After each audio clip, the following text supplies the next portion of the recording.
idea of the devil, evil incarnate, has irresistible symbolic force, and the character of Lucifer inhabits our greatest literature, from Paradise Lost to Faust. But what about the devil not as a symbol, but as an actual willful being, a fallen angel in Christian belief that can not only affect human events, but enter human bodies? Tonight, we go inside the controversial and extraordinary rite of exorcism with my co-anchor Terry Moran for our series, Faith Matters. It burns! In Hollywood, exorcisms are full of spooky special effects and terrifying images. As in, most famously, the film, The Exorcist. I command you to depart from the servant of God. Emily, can you hear me? Or there's the battle with the devil in the movie, The Exorcism of Emily Rose. Demons exist, whether you believe in them or not. But exorcism is more, much more than just fodder for horror flicks. It is one of the most dramatic, profoundly moving, and profoundly controversial of all religious practices. Oh, no! Leave. No! No! Leave now, I command you. And in real life, this rare footage shows command what you to actually leave now. happens in an exorcism. Oh, don't let her go. Stop!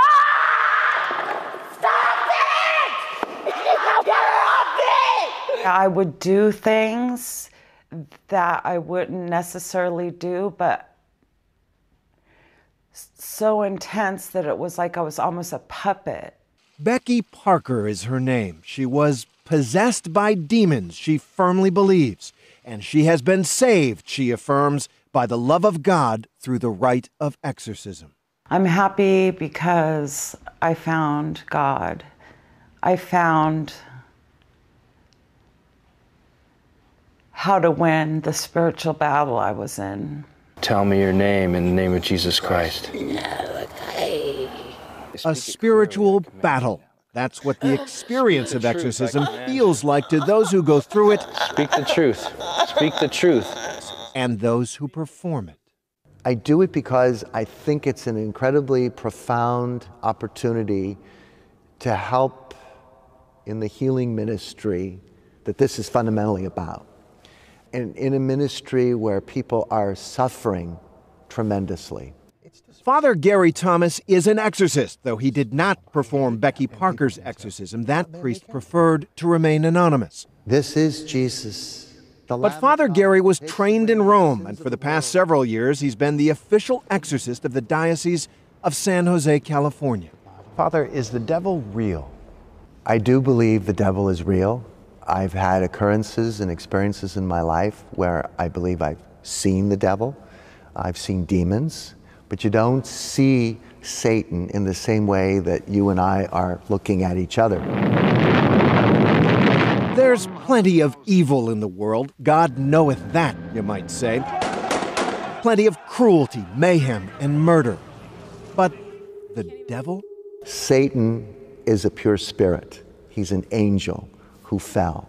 Certainly when I've been involved in the ministry of exorcism and at times prayed with people who have had a demonic attachment, I have seen Satan. The reason this is important to me in stories like this is because it really is proof that, as I've been saying for many years now, the veil is lifting. We're seeing more of the spiritual enter this reality in really unusual ways. Sometimes good, sometimes bad. Though Slenderman itself isn't a real character in my opinion, Slenderman represents the man in black. And the man in black has been seen by lots of people over the last few years. I mean, even though Slenderman was a created character, he had an impact in the real world. You may remember this story from just a few years ago. Two 12-year-olds blamed horror meme Slenderman for inspiring them to stab a classmate. These two children, these two 12-year-old girls, claimed that they stabbed a classmate 19 times in order to prove themselves worthy of visiting his, quote, mansion out in a Wisconsin forest.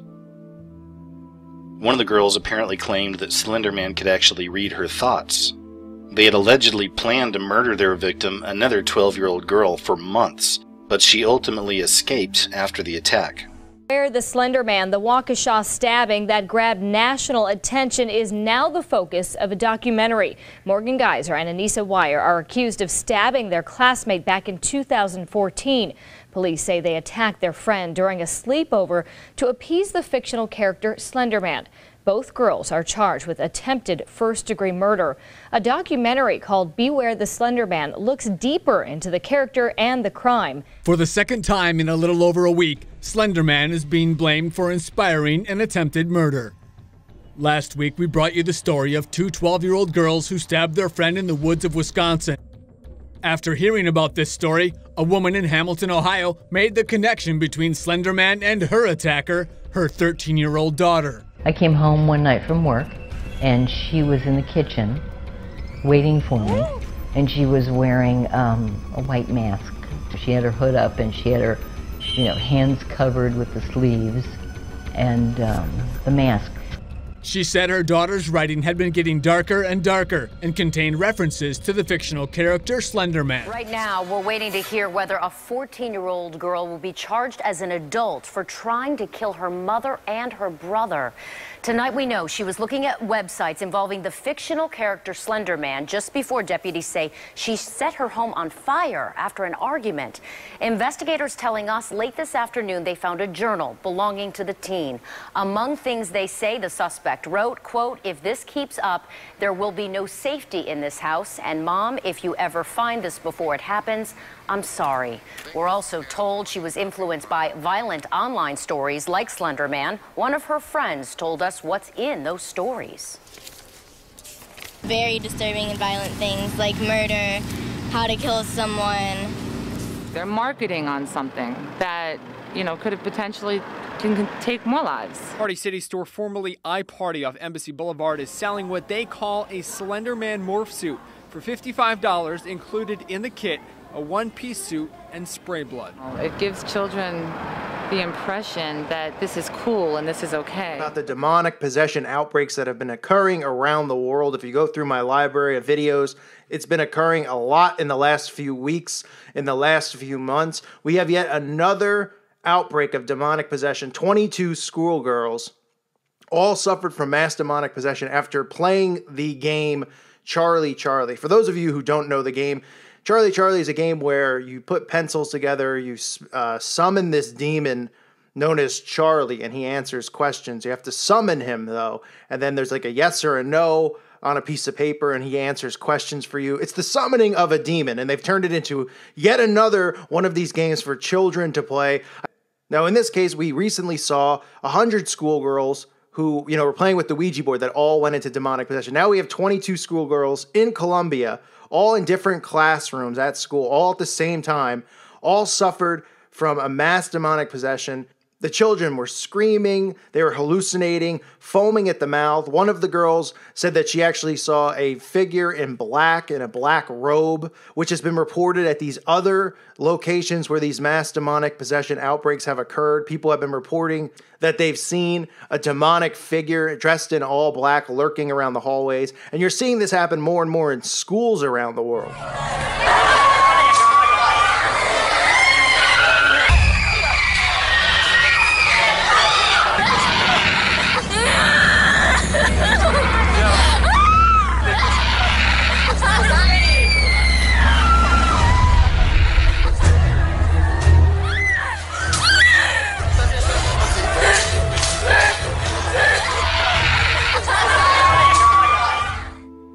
And you may remember this story. This is from May of this year, just a few months ago. Nearly 100 school children possessed by the devil have contagious visions of, quote, man in black trying to kill them.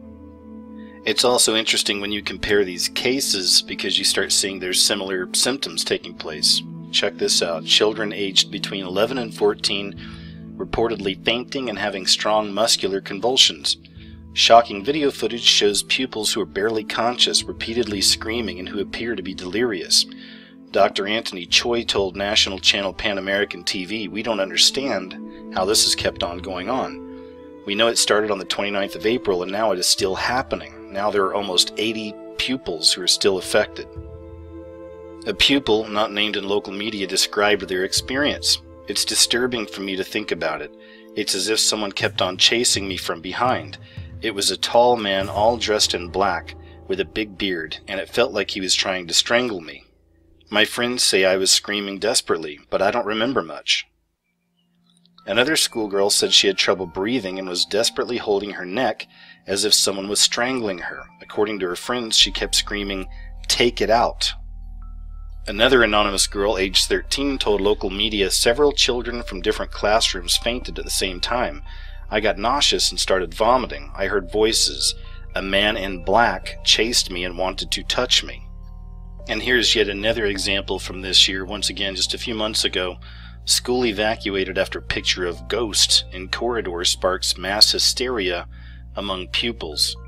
A senior staff member said the pupils were, quote, possessed by the spirit, which they described as a black figure walking the halls.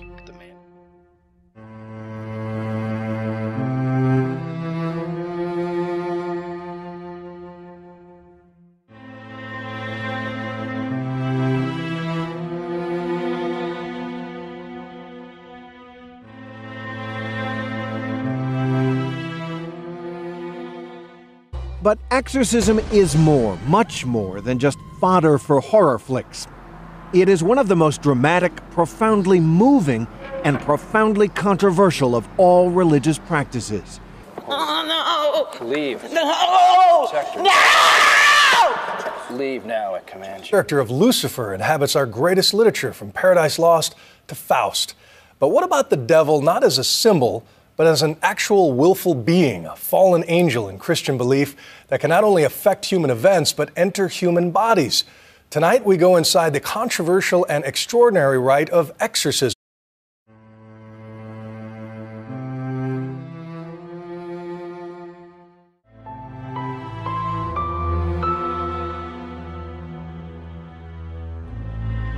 The idea of the devil, evil incarnate, has irresistible symbolic force, and the charism with my co-anchor Terry Moran for our series, Faith Matters.